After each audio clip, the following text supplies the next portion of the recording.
Hello and welcome to a video about books. Today I'm going to be talking about and tier ranking every book that I've read so far this year in 2026. A little bit of backstory about me as a reader. This is the first year that I have read more than like a book and a half in the entire year. So this year we're already at 28 books and we're still counting. I'm still in the middle of a couple really good ones. Really excited to talk about those as well very soon here once they are complete. But for now, we're going to do a recap that I probably should have done like a month ago or 2 months ago when this list was a bit more manageable. But we kept reading and now we're here at 28 for the year. So without further ado, let's get into some of the tier rankings for this. All right, so the first book that I read this year was Wordhunter by Stella Sands, and this book was a bit of a disappointment. It follows a girl who is gifted in linguistics. She helps the police force in her local town solve some crimes, and I give this a 2 out of 5. It was a book that I just found sitting on a shelf in the library, not one that I necessarily had expectations going in on, and I'd never read really a thriller book before this book, so it was pretty new to me. And even all those things being considered, it still was a bit of a letdown just because the book itself introduced so many topics and so many tropes into it without ever really fulfilling any of them.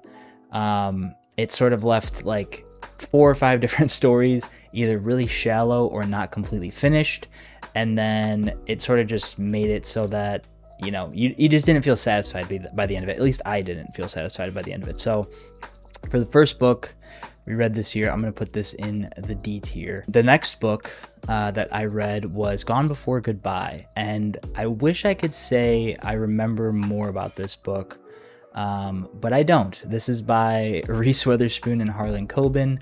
I give this a 3 out of 5 stars after finishing it, and I would say that's probably pretty fair. I think the twist, if I remember right, was better than I thought it would be. It kept me engaged the whole time.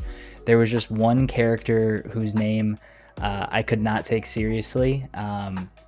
It's such a goofy name for such a serious character in the book. But yeah, there's a good backstory on why the name is there, but still, it was hard to take seriously. But overall, I would say it's a solid book. I would say it's completely okay.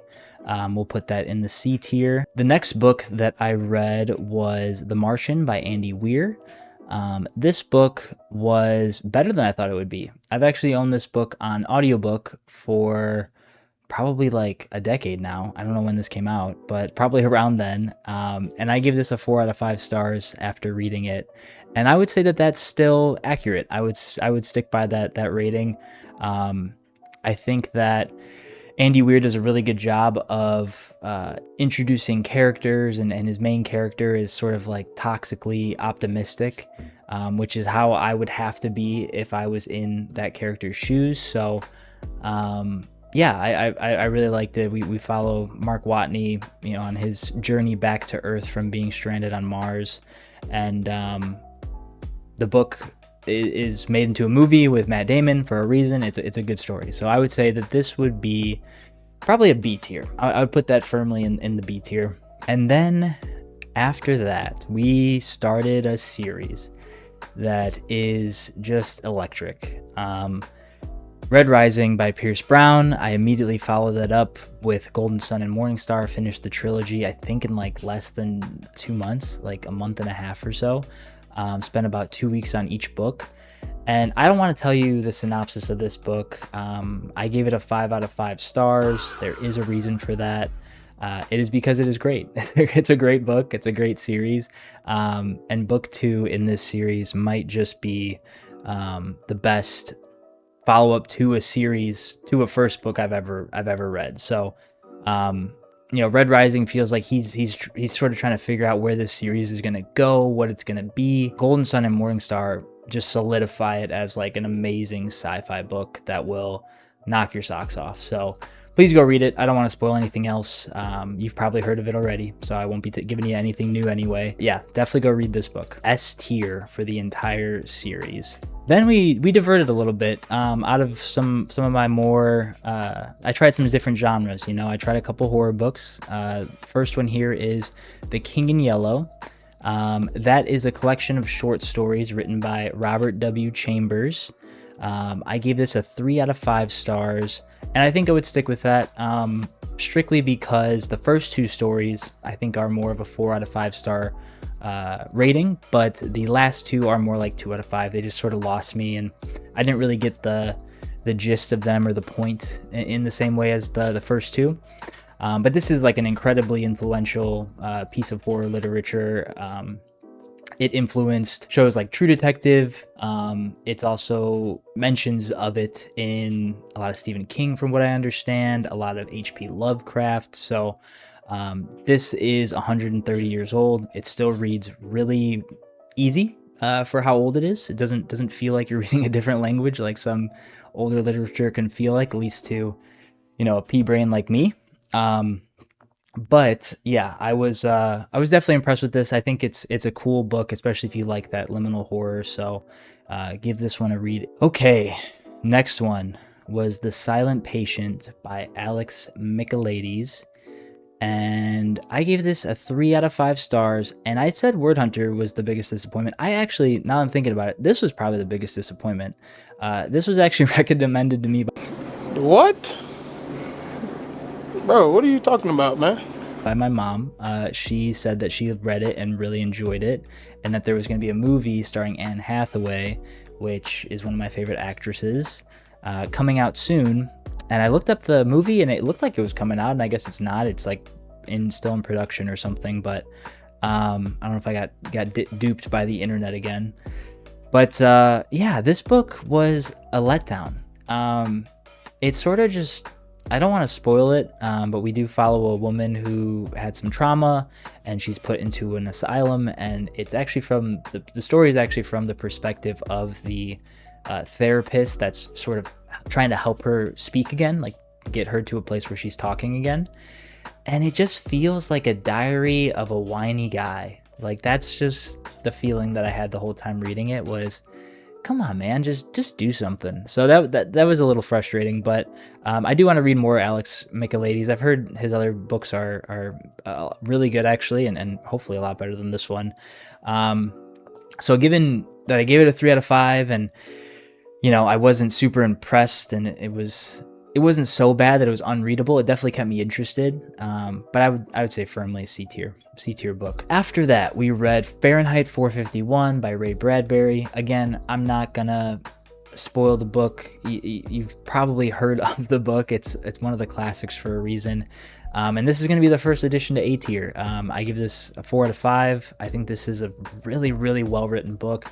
Ray Bradbury has a way of structuring words to make you feel so many things without, like, you know, without super like painting a super clear picture. You're just able to kind of like feel things. I don't know, it's interesting. He does it differently than any other book I've read, really. So really well done. I would give this A tier for sure. The next book was a horror book by Nick Cutter, with a Stephen King endorsement on the cover, on the back, one of them. But I saw that and I was like, I gotta check this book out. And this was actually recommended to me by a friend years ago to read this. So I've owned this book for a long time, but finally decided to pick it up and jump into it. And man, this is probably the most polarizing book that I read this year, where my opinion on it has changed so much just depending on when I thought about it. Initially, I gave this a 3 out of 5 stars, but that was strictly because it was just really hard to read. It was tough to get through with the gruesome details that Nick Cutter writes about this monster. I don't want to spoil it, but you become aware that there's some kind of monster pretty early on. But it's just a dark book. It's sad. The troop gives away probably that it is a troop of Boy Scouts. and it's so bleak, it's so depressing. At the end, it's just sad, it just makes you feel bad. It was hard to read, it was hard to get through for those reasons, but I think that's what it was trying to do. So I have to give it I think a bit higher rating than a 3-star. Now that I've thought about it and kind of let the emotion leave my body from this book, I think I would give this honestly a B tier. I was gonna give it a C tier, but I think it's a B tier book. Really well done, and I definitely want to read some Nick Cutter. The next book that I read for the year was Do Androids Dream of Electric Sheep? And this book, man, is really depressing. It's by Philip K. Dick. I gave it a 4 out of 5 stars. And again, I think maybe I was reading this while I was reading The Troop at the same time, so maybe that sort of had some influence on it, but this story again is so bleak, it's so depressing, it's so sad. You really feel for the main characters, just despair and unhappiness in life. I just that's like the only feeling that I had throughout the book. So it's even, I'd say it's even bleaker than the movie, which the movie isn't like some aspirational hero story or anything. So yeah, I would say this is a really depressing read. There's also a whole animal element that I think is left out of the movies completely. I didn't notice those in the movies. I haven't seen them in a while, but yeah, interesting book. I mean, again, I'm not gonna convince you to not read this or read this. I'm sure it's something that's already been on your list, but I will put this in the A tier. After that book, we got into our Blake Crouch era, and both of these books are amazing. Again, I don't want to spoil any of these. You've probably seen these mentioned before, but I'm just going to be another voice telling you to read these. Recursion is about a woman who's a scientist who is looking to solve the illness that her mother has by restoring memories. Her mother has Alzheimer's, so she's a scientist looking for a cure for Alzheimer's and being able to hang on to her mother's memories, essentially. And it just goes insane. It just goes like beyond that to like tenfold. And then Dark Matter is about a scientist who never really got to fulfill what he was looking to do in life and is now happy, but you know, in this what if I did follow my career path and follow my dreams kind of situation, and then is given the opportunity, but in a very different way than you would think, is given the opportunity to take advantage of that. So some really awesome books. I think Blake Crouch has like this really cool niche that is thriller, but also is still so like sci-fi-y, a little bit like modern sci-fi, but realistic almost. Definitely not realistic, but realistic enough that it's a really, really fun book to read. So both of these are S tier. They've made me, Recursion was the first book to make me cry. I think these books are awesome, and I definitely want to read Upgrade. I've heard it's the lesser of the three, but that still means it's probably really good. So we'll try to get to that later this year, but yeah, really great stuff from Blake Crouch. And then after that, we read Dune. I was working on Dune actually while reading a few of these books that I've already mentioned, but because it's like 900 pages, at least in the copy that I have. But Dune was one that has just been on kind of my reading bucket list that I've wanted to read for a few years now. And yeah, I mean, it's Dune. What else do you say? I would say A tier. I didn't love it as much as I did the Red Rising series, and that might be blasphemous, but it was really good still. I mean, it's still a classic sci-fi, like kind of a must read within the genre. So definitely a great book. After that, we read Never Lie by Freida McFadden, and with The Housemaid also being one that I wanted to, get an idea of, see what the hype was about, see what all the Freida McFadden people were talking about when they said these books were really good and the movie was good and stuff. So I started with Never Lie, and it was actually better than I thought. This one I would give like a solid B tier. It's a good mystery. You've got some really interesting characters. There's twists, there's turns, it went places that I didn't think it would. So I'd give it a B tier. I'd say better than most. The other Freida McFadden, The Housemaid, the big one that everybody has seen the movie, the Amanda Seyfried and Sydney Sweeney movie. And this one was definitely less interesting, I would say. It was less of a twist, less caught me off guard. I think just because I read one of her books pretty quickly before reading The Housemaid, I started to notice some of her like trends and kind of the way that she writes, and it seems like The Housemaid is following all of those kind of maybe is the book that cemented all of her trends and the style that she writes in, but it was less novel to me, so it wasn't as good in my head. The next one was Animal Farm, and I actually read this in like 2 days, like back to back. Just sat down for a couple hours outside at the park and was able to breeze through this book, and I thought it was really good. I thought it's a George Orwell classic for a reason. It's a political commentary in a pretty lighthearted setting, but it does deal with some very heavy topics and does not pull punches at all. So definitely not a kid's book, despite the Seth Rogen and Andy Serkis movie that just came out. It is not a kid's story by any means. So the fact that they were able to do that is nuts to me. Yeah, I would say, this is a solid A tier. I was really impressed. I think I gave it a 5 out of 5 on Goodreads as well. So really, really awesome book. I feel confident with it A tier. That brings us to probably the worst book that I read the whole year. And I'm going to chalk this up to the Lizzo effect, where I say, Lizzo is probably just not for me. It's not that she's bad or anything. It's just I'm not the target audience with a Colleen Hoover book. And that's Verity. So Verity, I gave it I think a 2 out of 5. I'd probably bump it down to a 1 out of 5 now, but it caught me off guard. It was incredibly vulgar without really saying anything of substance, and then really the only reason that I kept reading was because I wanted to know the twist. I knew there was a twist. My wife had told me there was a twist towards the end, and so I was like, I really want to know what it is, but this book is just atrocious. It's so hard to read, honestly harder to read than The Troop. So I would give this this is D tier. This is you're not missing anything by skipping this. This is also becoming an Anne Hathaway movie, which is hilarious to me. And I will say, casting wise for that movie, they kind of nail it with Dakota Johnson, but I can't remember anything outside of Verity. But yeah, I would say this is just maybe I'm not the audience for this. I'm not the audience. Not for me. The next book was The Metamorphosis by Franz Kafka. And this book was really good, actually. I gave it a 3.5 or a 3 out of 5 on Goodreads. I would say maybe it's a bit better. It stuck with me a lot more than I thought it would. Follows a man who gets turned into a bug and kind of how his family treats him and reacts to that situation. I've seen a lot of people say that this is like their favorite book of all time, and I can understand that. It's definitely not my favorite book of all time, but it's left an impression, which is why I think a lot of people think of it as their favorite book. So yeah, I was super impressed with this. It's a really good commentary on like family dynamics and purpose in life, and kind of a lot of different things that I think if you read it at the right time in your life too, it can mean a lot. So yeah, really well done. I would put this in B tier. I think it's a B tier book. The next one, we started the second trilogy in the Red Rising series, and this book is Iron Gold by Pierce Brown. Iron Gold is a really cool book.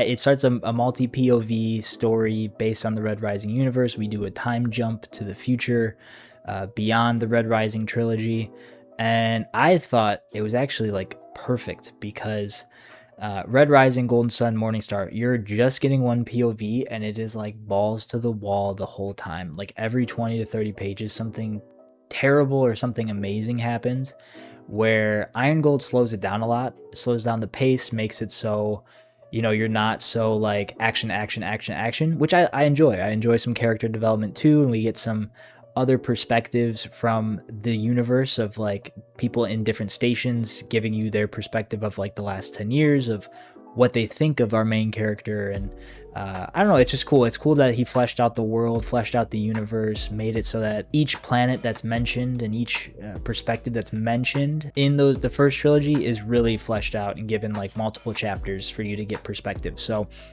really well done. I think this book does a great job, and I'm going to put it S tier. This whole series is S tier. So the next was Arc by Veronica Roth, and this is kind of a cheater one. This is kind of a cheater book. It's not really a full book. It's about 50 pages. It is on Kindle Unlimited, and it's part of a series of short stories curated by Blake Crouch, from what I understand, that are sort of like post-apocalyptic or end of the worldy is what it seems like. It's called the Forward Collection. I read that this is the first one in the Forward Collection. There's 6 total, and I saw that this was actually like one of the worst ones. So it's completely okay. C tier, I agree. It's not anything special. We got some bangers left.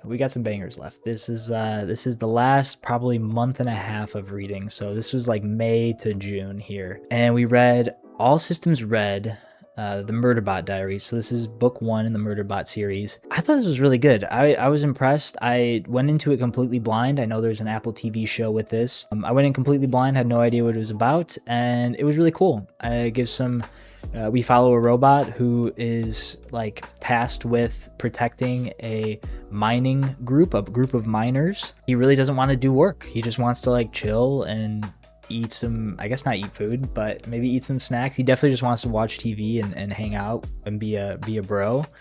And he can't because he has to work, and it's like the most realistic story I can think of. So I put this in the B tier. I definitely think it's better than most. It's a fun read. It's super short. It's like 160 pages, so just a fun easy read. The next book I read was The Black Book by James Patterson and David Ellis. This is a series, I believe. I don't think I'll read any of the other ones, to be totally honest, but we follow a Chicago cop. It's talking about corruption in the Chicago PD, which is, I'm from just outside of the Chicagoland area, so it does it very well, explaining like how corrupt that the entire city's kind of administration is.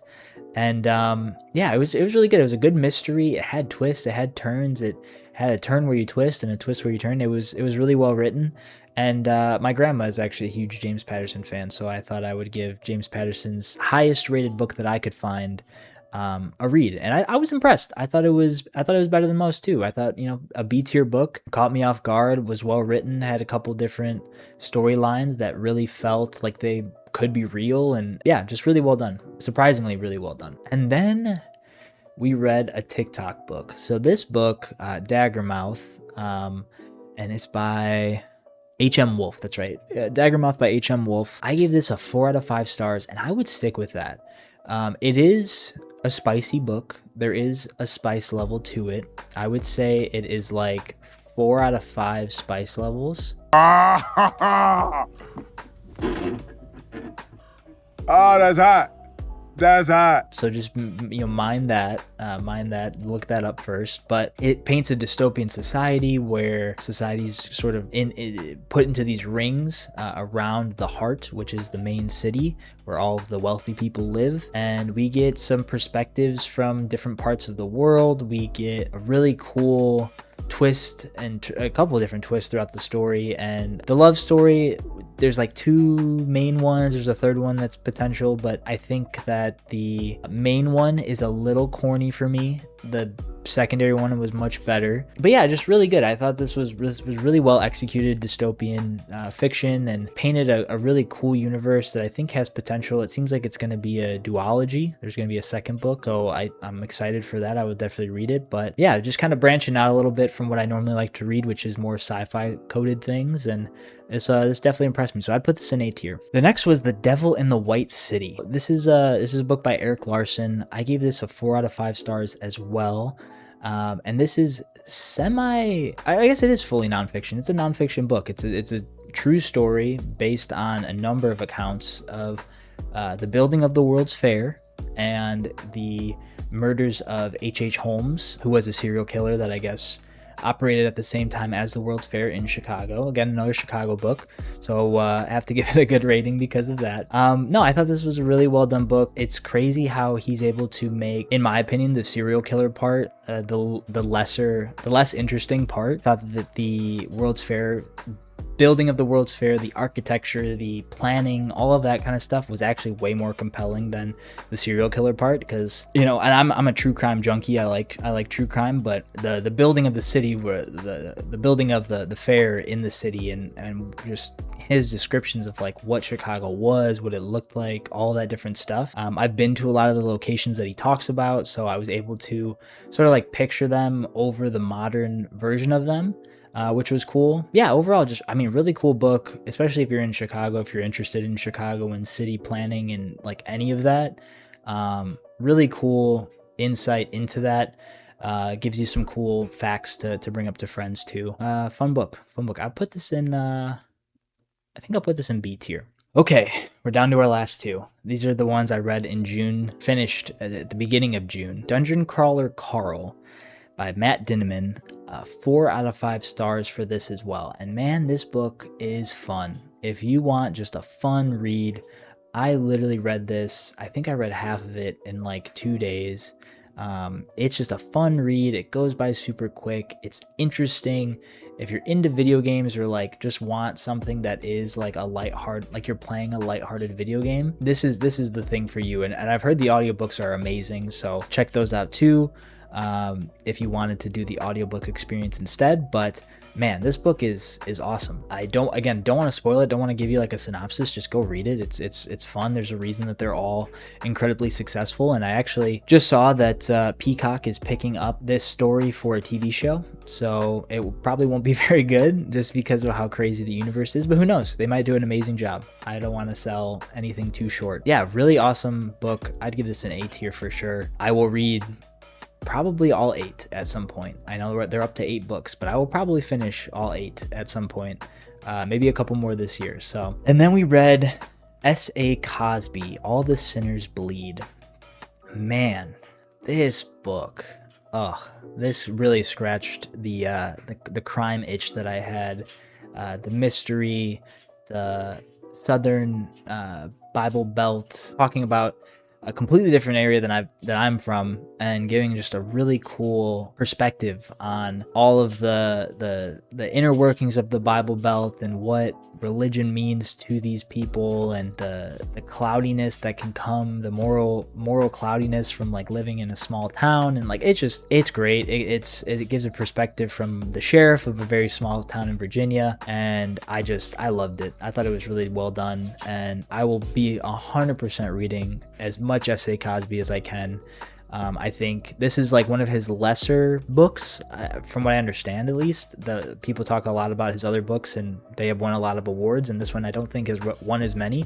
Could be wrong on that. Super good story, really well written, and this is firmly going in A tier as well. So I totally forgot about Mistborn as well. Mistborn, A tier. Brandon Sanderson, The Cosmere.